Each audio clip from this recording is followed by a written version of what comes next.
اللہ نے عیسیٰ علیہ السلام کو زندہ آسمان پر کیوں اٹھایا تھا؟ عیسیٰ علیہ السلام کو مسیح کہا جاتا ہے۔ اس کا مطلب ہے کثرت سے زمین کی سیاحت کرنے والا، یا اس کا معنی ہاتھ پھیرنے والا ہے، کیونکہ آپ ہاتھ پھیر کر اللہ کے حکم سے مریضوں کو شفا یاب فرماتے تھے۔ آپ کی پیدائش اللہ تعالیٰ کا ایک بہت عظیم معجزہ ہے۔ اللہ تعالیٰ سورہ مریم آیت نمبر 16 سے 23 میں فرماتے ہیں، اس کتاب میں مریم کا بھی واقعہ بیان کیجیے جبکہ وہ اپنے گھر کے افراد سے الگ ہو کر ایک شرقی مکان میں آئیں اور ان لوگوں کی طرف سے پردہ کر لیا۔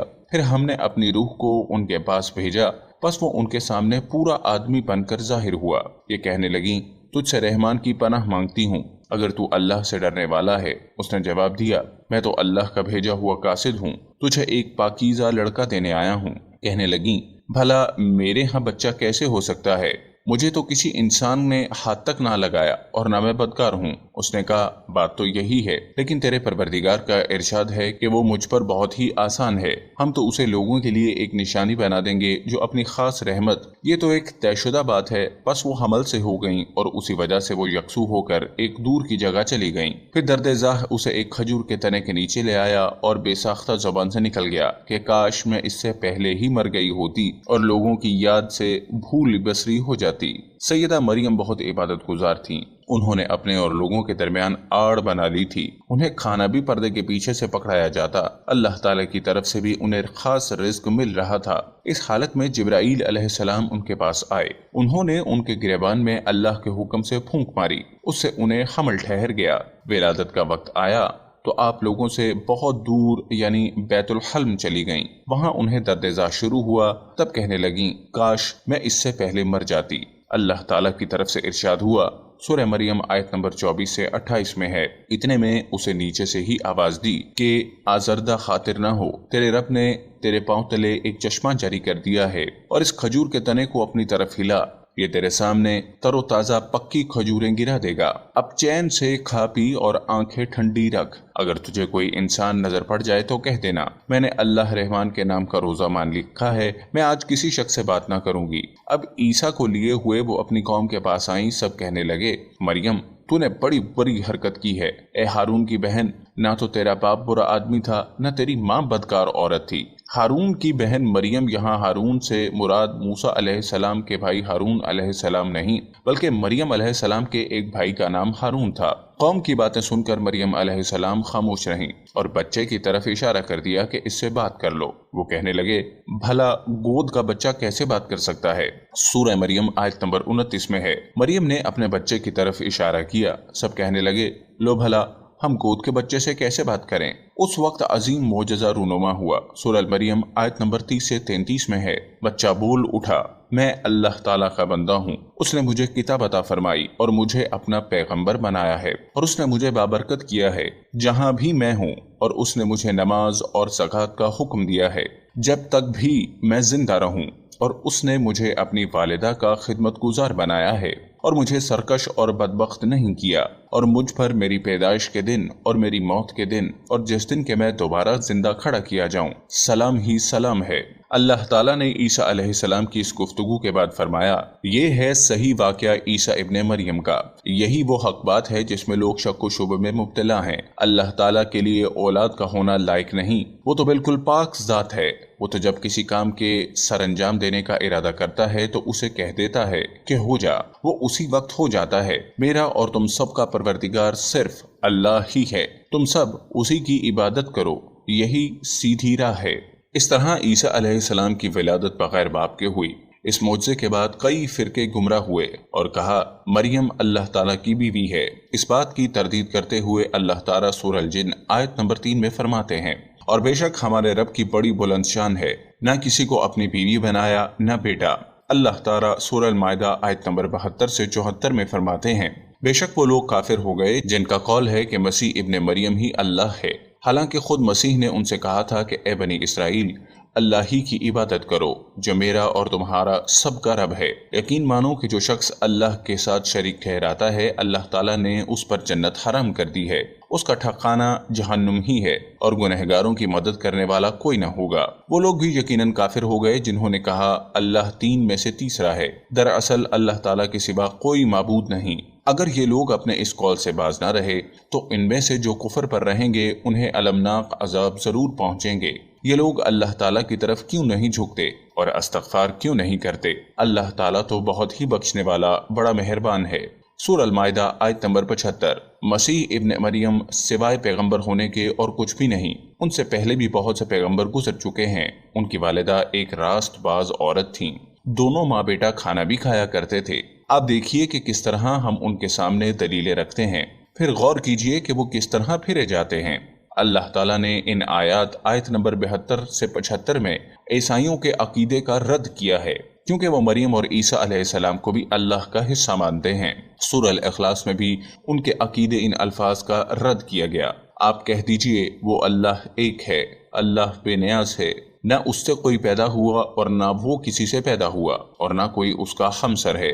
لوگوں نے جب مریم علیہ السلام پر تہمت لگائی، انہیں بدکار کہا، تب اللہ نے فرمایا، سورہ نساء آیت نمبر 156 میں ہے، اور ان کے کفر کے باعث اور مریم پر بہت بڑا بہتان باندھنے کے باعث ہم نے ان پر لعنت کی۔ اس طرح سورہ آل عمران آیت نمبر 59 میں اللہ تعالیٰ فرماتے ہیں، اللہ کے نزدیک عیسیٰ کی مثال خوبہو آدم کی مثال ہے، جسے مٹی سے پیدا کر کے کہہ دیا کہ ہو جا، پس وہ ہو گیا۔ عیسائیوں کا عیسیٰ اور مریم علیہ السلام کے بارے میں یہ بہت بڑا جھوٹ ہے کہ عیسیٰ علیہ السلام اللہ کے بیٹے اور مریم اللہ کی بیوی ہیں۔ اللہ تعالیٰ سورہ المریم آیت نمبر 88 سے 95 میں فرماتے ہیں، ان کا قول تو یہ ہے کہ اللہ رحمان نے اولاد اختیار کی ہے، یقیناً تم بہت بری اور بھاری چیز لائے ہو۔ قریب ہے کہ اس بہتان کی وجہ سے آسمان پھٹ جائیں اور زمین شق ہو جائے اور پہاڑ ریزہ ریزہ ہو جائیں کہ وہ رحمان کی اولاد ثابت کرنے بیٹھیں۔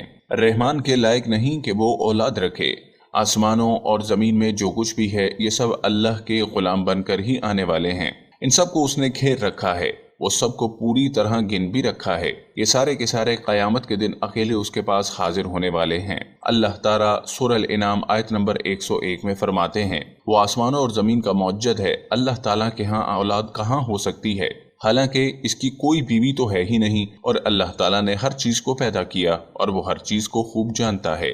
اسی طرح اللہ تعالیٰ سورہ زخرف آیت نمبر 81 میں فرماتے ہیں، آپ کہہ دیجئے اگر بالفرض رحمان کی اولاد ہوتی تو میں سب سے پہلے عبادت کرنے والا ہوتا۔ مطلب یہ کہ تم بغیر کسی دلیل کے ایسی بات کہے جا رہے ہو۔ عیسیٰ علیہ السلام پرورش پاتے رہے، آپ کی پرورش بیت اللحم میں ہوئی، آپ نے بچپن میں ہی کافی علم حاصل کر لیا، کیونکہ آپ کو اور آپ کی والدہ کو اللہ تعالیٰ نے جہان والوں کے لیے اپنی قدرت نشانی ٹھہرایا تھا۔ اللہ تعالیٰ سورہ المومنین آیت نمبر 50 میں فرماتے ہیں، اور ہم نے ابن مریم اور ان کی والدہ کو ایک نشانی بنایا اور ان دونوں کو بلند و صاف قرار والی جگہ اور جالی پانے والی جگہ میں پناہ دی۔ علماء کہتے ہیں کہ مریم علیہ السلام بیت الحلم سے بیت المقدس کی طرف روانہ ہو گئیں۔ بیت المقدس کے پاس ایک اونچی جگہ تھی، اس میں پانی کا چشمہ تھا اور پھل بھی تھے۔ عیسیٰ علیہ السلام بڑے ہو گئے، ان میں علم و حکمت اور اصلاح کی علامات واضح ہو رہی تھیں، لیکن ابھی تک آپ کی نبوت نہیں تھی، یہاں تک کہ آپ کی عمر 30 سال ہو گئی، تب اللہ تعالیٰ نے آپ کو انجیل عطا فرمائی۔ اس کے بعد آپ نے اللہ کے رسول کی حیثیت سے دین کی دعوت شروع کی۔ اللہ تعالیٰ سورہ مائدہ آیت نمبر 46 میں فرماتے ہیں، اور ہم نے ان کے پیچھے عیسیٰ ابن مریم کو بھیجا جو اپنے سے پہلے کی کتاب تورات کی تصدیق کرنے والے تھے، اور ہم نے انہیں انجیل عطا فرمائی جس میں نور اور ہدایت تھی، اور وہ اپنے سے پہلے کتابوں کی تصدیق کرتی تھی اور پرہیزگار لوگوں کے لیے سراسر ہدایت اور نصیحت تھی۔ اکثر مفسرین کا اس پر اتفاق ہے کہ عیسیٰ علیہ السلام کو 30 سال کی عمر میں انجیل عطا کی گئی، ساتھ ہی اللہ تعالیٰ نے انہیں عظیم معجزات عطا فرمائے۔ سورہ آل عمران آیت نمبر 48 اور 49 میں اللہ تعالیٰ فرماتے ہیں، اور اللہ اسے لکھنا اور حکمت و تورات اور انجیل سکھلائے گا، اور وہ بنی اسرائیل کی طرف رسول ہوگا کہ میں تمہارے پاس تمہارے رب کی نشانی لایا ہوں۔ میں تمہارے لیے پرندوں کی شکل کی طرح مٹی کا پرندہ بناتا ہوں، پھر اس میں پھونک مارتا ہوں تو وہ اللہ تعالیٰ کے حکم سے پرندہ بن جاتا ہے، اور اللہ کے حکم سے میں مادرزاد اندھے کو اور کوڑی کو اچھا کر دیتا ہوں اور مردے کو جلا دیتا ہوں، اور جو کچھ تم کھاؤ اور جو اپنے گھروں میں ذخیرہ کرو میں تمہیں بتا دیتا ہوں۔ اس میں تمہارے لیے بہت بڑی نشانی ہے اگر تم ایماندار ہو۔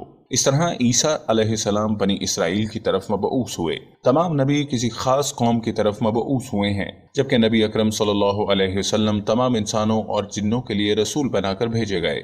یہ آپ کی خصوصیات میں سے ایک امتیازی خصوصیت ہے۔ اللہ تعالیٰ نے عیسیٰ ابن مریم علیہ السلام کو عظیم معجزات عطا فرمائے۔ پیدائشی اندھا بینا ہو جائے، کوڑی کا کوڑ دور ہو جاتا، برس والے کے جسم سے ہاتھ پھیر دیتے تو اس کا برس ختم ہو جاتا، مٹی کے پرندے بنا کر پھونک مارتے تو وہ اڑنے لگتے، لیکن سب سے بڑا معجزہ اللہ تعالیٰ نے آپ کو یہ عطا فرمایا کہ آپ نے اللہ کے حکم سے مردوں کو زندہ کیا۔ سورہ آل عمران آیت نمبر 50-51 میں ہے، اور میں تورات کی تصدیق کرنے والا ہوں، اور جو مجھ سے پہلے ہیں میں اس لیے آیا ہوں کہ تم پر بعض وہ چیزیں حلال کر دوں جو تم پر حرام کر دی گئیں، اور میں تمہارے پاس تمہارے رب کی نشانیاں لایا ہوں، اس لیے تم اللہ سے ڈرو اور میری فرما برداری کرو، یقین مانو کہ میرا اور تمہارا رب اللہ ہی ہے، تم سب اسی کی عبادت کرو، یہی سیدھی راہ ہے۔ لوگوں نے تمام نشانیاں دیکھیں لیکن پھر بھی کفر پر ڈٹے رہے، عیسیٰ علیہ السلام کی تکذیب کرتے رہے۔ اللہ تعالیٰ سورہ آل عمران آیت نمبر 52 میں فرماتے ہیں، مگر جب عیسیٰ نے ان کا کفر محسوس کر لیا تو کہنے لگے، اللہ کی راہ میں میری مدد کرنے والا کون ہے؟ حواریوں نے جواب دیا، ہم اللہ کی راہ کے مددگار ہیں، ہم اللہ پر ایمان لائے اور آپ گواہ رہیے کہ ہم تابعدار ہیں۔ سورہ صف آیت نمبر 14 میں اللہ تعالیٰ عیسیٰ علیہ السلام کی زبانی فرماتے ہیں، انہوں نے ایمانداروں کو مخاطب کر کے کہا، اے ایمان والو، تم اللہ کے مددگار بن جاؤ، جس طرح مریم کے بیٹے عیسیٰ نے حواریوں سے فرمایا کہ کون ہے جو اللہ کی راہ میں میرا مددگار بنے؟ حواریوں نے کہا، ہم اللہ کی راہ میں مددگار ہیں۔ پس بنی اسرائیل میں سے ایک جماعت تو اسلام لے آئی اور ایک جماعت نے کفر کیا، تو ہم نے مومنوں کی ان کے دشمنوں کے مقابلے میں مدد فرمائی، پس وہ غالب آ گئے۔ اس کے بعد اللہ تعالیٰ نے دین عیسوی کو یہودیوں کے مذہب پر غالب کر دیا۔ جب لوگوں نے کفر کیا اس وقت صرف حواری آپ پر ایمان لائے تھے، ان کی تعداد صرف 12 تھی۔ بعد میں اللہ تعالیٰ نے دین عیسوی کو مکمل طور پر غلبہ عطا کر دیا۔ حواری ایمان ضرور لائے تھے لیکن ان میں کسی قدر تردد تھا۔ اللہ تعالیٰ سورہ المائدہ آیت نمبر 111 سے 115 میں فرماتے ہیں، اور جب میں نے حواریوں کو حکم دیا کہ تم مجھ پر اور میرے رسول پر ایمان لاؤ، انہوں نے کہا، ہم ایمان لائے، آپ گواہ رہیے کہ ہم پورے فرما بردار ہیں۔ وہ وقت یاد کے قابل ہے جب حواریوں نے عرض کیا، اے عیسیٰ ابن مریم، کیا آپ کا رب ایسا کر سکتا ہے کہ ہم پر آسمان سے ایک خوان نازل فرما دے؟ آپ نے کہا، اللہ سے ڈرو اگر تم ایماندار ہو۔ وہ بولے، ہم یہ چاہتے ہیں کہ اس میں سے کھائیں اور ہمارے دلوں کو پورا اطمینان ہو جائے اور ہمارا یہ یقین اور بڑھ جائے کہ آپ نے ہم سے سچ بولا اور ہم گواہی دینے والوں میں سے ہو جائیں۔ عیسیٰ ابن مریم نے دعا کی کہ اے اللہ، اے ہمارے پروردگار، ہم پر آسمان سے کھانا نازل فرما کہ وہ ہمارے لیے، یعنی ہم میں جو اول ہیں اور جو مابعد ہیں، سب کے لیے یہ خوشی کی بات ہو جائے اور تیری طرف سے ایک نشان ہو جائے، اور تو ہم کو رزق عطا فرما اور تو سب عطا کرنے والوں سے اچھا ہے۔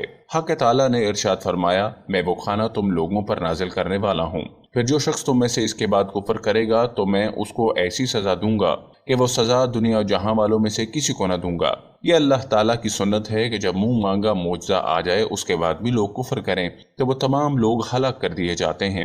آخر کار وہ کھانا اترنے لگا، انہوں نے اس کھانے کو کھایا اور ایمان پر قائم رہے، البتہ ان میں سے ایک نے خیانت کی۔ ان مسلسل معجزات کا لوگوں میں چرچا ہونے لگا۔ یہودی عالموں اور بادشاہوں کو اس بات کی فکر ستا رہی تھی کہ لوگ ان کی پیروی چھوڑ کر عیسیٰ ابن مریم کے پیروکار بن رہے ہیں۔